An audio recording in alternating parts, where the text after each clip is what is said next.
یہ جو وائرس ہے جسے کرونا وائرس کہہ رہے ہیں، کرونا آئی تھنک اس لیے سے کہا جاتا ہے کہ اس کی جو شکل ہے وہ کراؤن کی صورت میں ہے، اس سے اس کا نام کرونا وائرس رکھا گیا. یہ 1 ملی میٹر کو آپ ڈیوائڈ کر دیجئے 10,000 سے، اس جگہ سے گزر سکتا ہے. 1 ملی میٹر کو 10,000 سے آپ ڈیوائڈ کر دیں، وہاں سے نفوذ کر سکتا ہے. تو بہت اکڑے جا رہے تھے اپنی ٹیکنالوجی پر، اپنی سائنس پر، کہ مارس سے آگے ہم نے کمندیں ڈال کے رکھی ہوئی ہیں اور جو کچھ دنیا میں پتہ نہیں ہلتا تو ہم دیکھ لیتے ہیں اسے. آج جاؤ، ایک نظر نہ آنے والی مخلوق نے بے بس کر دیا یا نہیں کر دیا؟ اب آیت سن لیجئے گا تو آپ کو لطف محسوس ہوگا. یہ سورہ عنکبوت کی آیت ہے، وَمَا أَنْتُمْ بِمُعْجِزِينَ فِي الْأَرْضِ وَلَا فِي السَّمَاءِ. اللہ کہہ رہا ہے انسانوں تم کچھ بھی کر لو، تم یاد رکھنا اللہ کو تم عاجز نہیں کر سکتے ہو، نہ اس زمین پر نہ آسمان پر.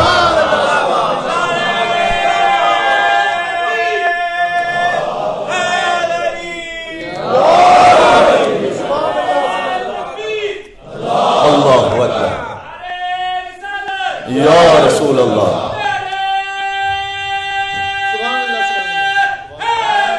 مل کے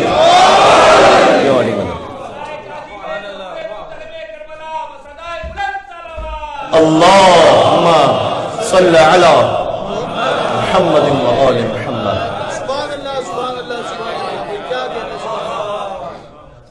تم کچھ بھی کر لو، وما انتم بمعجزین فی الارض. یہ اللہ نے کچھ سوچ سمجھ کر آیت رکھی ہے نا قرآن میں، کہ کبھی ایسا موقع آئے گا کہ انسان یہ کہنے لگے گا کہ who is God، کیسا خدا؟ جو لیب میں ثابت ہوگا ہم تو اسے مانیں گے، کہاں کا خدا؟ تو اللہ کہہ رہا ہے کہ تم کچھ بھی کر لو تم مجھے عاجز نہیں کر سکتے. کہا زمین میں بھی نہیں کر سکتے، آسمان پہ بھی نہیں کر سکتے. اس کا مطلب ہے کہ آسمانوں میں بھی کچھ ایسا ہے، فضا میں، ہوا میں، خلا میں تم کچھ کرتے جاؤ، اللہ کو عاجز نہیں کر سکتے ہو. اتنا یاد رکھنا. یہ کاش وہ عقلی اضطرار انسانیت میں جتنا جلدی ڈیولپ ہو جائے گا، یعنی ہم کہ بند راستے پر اب ہے، اس کو کہتے ہیں اضطرار، مضطر ہو جانا، بلاک ہے. جتنا جلدی اسے عقلی طور پر سمجھ لیں گے اتنا بہتر ہوگا. اگر عقلی طور پر نہیں سمجھیں گے اللہ پھر سمجھائے گا اس طرح سے. اچھا، عقلی طور پر سمجھنے کا مطلب میں آپ سے ایک چھوٹی سی مثال عرض کرتا ہوں.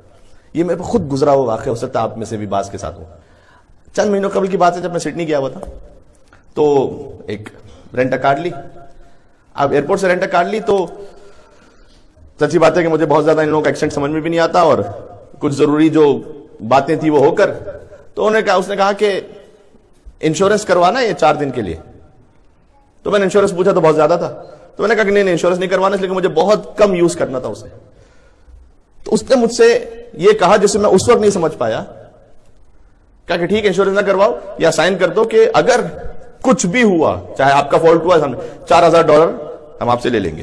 اور میں نے سائن کر کے میں نے کہا ٹھیک ہے یار. یقین فرمائیے جیسے ہی پھر گاڑی میں بیٹھا اور ابھی میں روڈ پر آیا ہوں، خود بخود ایک دل میں خوف ہے یا نہیں ہے؟ یہ میں اس کرنا چاہ رہا ہوں، یہ ایک نیچرل انسٹنکٹ ہے کہ میں کسی خطرے میں ہوں. میری بات پہنچ رہی ہے، پتہ نہیں کتنی میری بات پہنچ رہی ہے. جب تک انسانیت یہ محسوس نہیں کرے گی کہ ہم حجت خدا کے بغیر خطرے میں ہیں. بات پہنچ رہی ہے؟ بھائی مل کے صلوات بھیجیں محمد و آل محمد پر.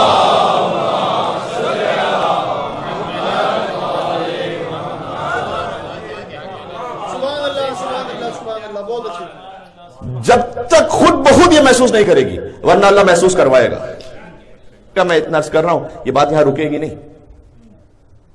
یہ اس سال جو ہوا ہے، اگلے سال، اس سے اگلے سال معاملات مزید بدتری کی طرف جائیں گے، بہتری کی طرف نہیں جائیں گے. یہ میں عرض کر رہا ہوں آپ سے، جب تک انسانیت اپنے آپ کو فرزند زہرا کے لیے تیار نہ کرے.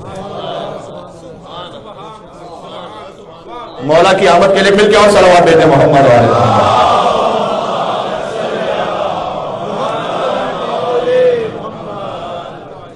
یہ اس وقت تک ختم نہیں ہوگا جب تک ہم مضطر نہیں ہو جائیں گے.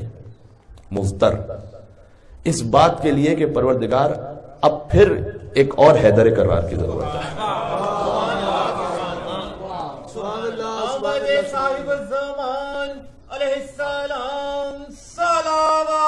اللہم صلی علی.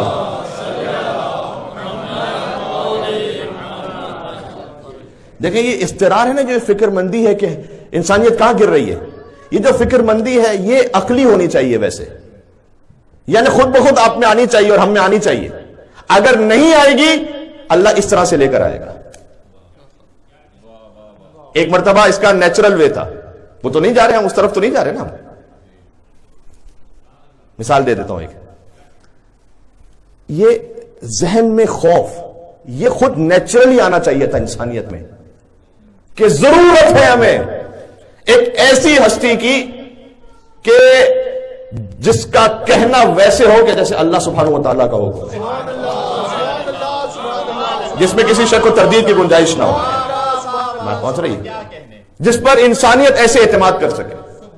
یملأ الارض قسطا وعدلا کما ملئت ظلما وجورا، جو دنیا کو عدل و انصاف دے سکے، جو اپنے فائنینشل انٹرسٹ کی بات نہ کرے. دنیا میں کیا کچھ نہیں. اس وقت اگر جاپان اور ہالینڈ کے پاس جو ٹیکنالوجی ہے کہ وہ جس طریقے سے اپنی کلٹیویشن کرتے ہیں، جتنی محدود جگہ پر جتنا زیادہ ان کا پروڈکٹ آتا ہے، اگر وہ باقی انسانیت کو سکھلا دی جائے تو اتنا زیادہ دنیا میں اناج ہے اور رزق ہے کہ پھر کوئی بھوکا ہی نہ مرے. لیکن کیوں سکھائیں گے؟ اس لیے کہ ان کے ویسٹڈ انٹرسٹ اس سے وابستہ ہے. چاہے ایتھوپیا میں، سوڈان میں، صومالیہ میں ہزاروں بچے بھوکے مر جائیں، لیکن وہ اپنا جہاز گندم کا سمندر میں بہا دیں گے تاکہ مارکیٹ ریٹ باقی رہ سکے. یہ امریکہ نے کیا نہیں کیا. یہ ہے حیوانی جنبہ. انسانیت کو تیار ہونا تھا فرزند زہرا کے ظہور کے لیے. جب تک یہ استقرار نہیں پیدا ہوگا نا تو پھر یہ اللہ کو پیدا کرنا پڑے گا. بات واضح ہو رہی ہے؟ میں کچھ کہنا چاہ رہا ہوں، پتہ نہیں کتنی بات میری پہنچ رہی ہے کتنی نہیں. پھر اس لیے ہے آخری زمانے میں کہ سیلاب بہت آئیں گے، زلزلے بہت آئیں گے. آخری زمانے کی اگر آپ احادیث کو پڑھیں تو لکھا ہوا ہے کہ قیمتیں بہت زیادہ ہوں گی، اجناس بہت کم ہوں گی، پروڈکٹس بہت کم رہ جائیں گے. یہ اللہ زبردستی پہنچائے گا وہاں پر. کاش ہم اپنے اختیار سے پہنچ جاتے فرزند زہرا کی ضرورت پر. اب میں اس ڈیٹیل میں نہیں جانا چاہتا کہ اس وقت یہ جو وائرس ہے اس میں کتنا بایو ٹیررزم ہے اور کتنا نیچرل ہے، اس کی بھی ایک اپنی تفصیل ہے، کیونکہ بایو ٹیررزم کا بھی پورا امکان موجود ہے. بہرحال اگر بایو ٹیررزم بھی ہے، ظہر الفساد فی البر والبحر بما کسبت ایدی الناس، اللہ سبحانہ وتعالیٰ نے قرآن میں کہا کہ جتنا کچھ زمین میں فساد ہے وہ انسانوں کے اپنے ہاتھوں کا کمایا ہوا ہے. لیکن جب ایک مرتبہ تم اسے ڈال دو گے اس کے بعد تم سے بھی نہیں سنبھلا جائے گا. جب ہم پڑھتے تھے نا ایک زمانے میں 10-15 سال پہلے تک کہ احادیث ظہور امام زمان اسلام، تو ایسا لگتا تھا کہ پتہ نہیں 1/3 آبادی قحط سے مر جائے گی، 1/3 آبادی بیماریوں سے، جنگوں سے مر جائے گی. تو ایسا لگتا تھا کہ کتنا بڑا کوئی ایسا معاملہ ہوگا کہ جس کی وجہ سے یہ کام ہوگا. سمجھ میں نہیں آتی بات. یہ اللہ دکھا رہا ہے نا آہستہ آہستہ. ابھی جرمن چانسلر نے کہہ دیا کہ ہو سکتا ہے 70% جرمن پاپولیشن اس سے انفیکٹڈ ہو. کل ہی کا بیان ہے. ایک جگہ میں انٹرنیٹ پہ پڑھ رہا تھا، ایک رپورٹ میں لکھا ہوا تھا کہ اگر اسے کنٹرول نہ کیا گیا تو ہو سکتا ہے کہ 70% لوگوں تک یہ دنیا میں انفیکٹ کر جائے. تو 70% 2/3 بن جاتے ہیں نا.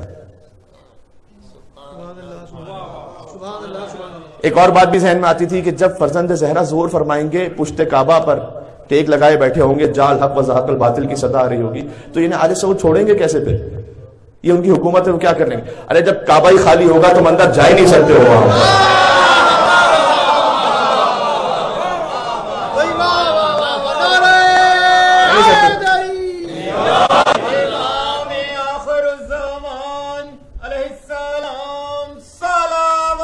اللہم صلی علی.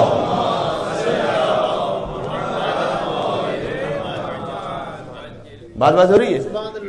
فکر نہ کریں، اللہ کے لیے پلاننگ کرنے کی ہمیں ضرورت نہیں ہے.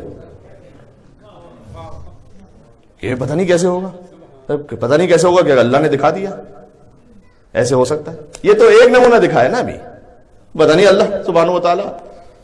تو تم چالے چلتے ہو ومکر اللہ، اللہ بھی تدبیر کرتا ہے، واللہ خیر الماکرین، وہ تو بہترین تدبیر کرنے والا ہے. تم کیا جانتے ہو؟ ہمارا اور آپ کا کام یہ ہے کہ ہم اپنے ذہنوں کو، اپنے نفسوں کو اور اپنے بچوں کو تیار کریں آہستہ آہستہ اس الہی انقلاب کے لیے۔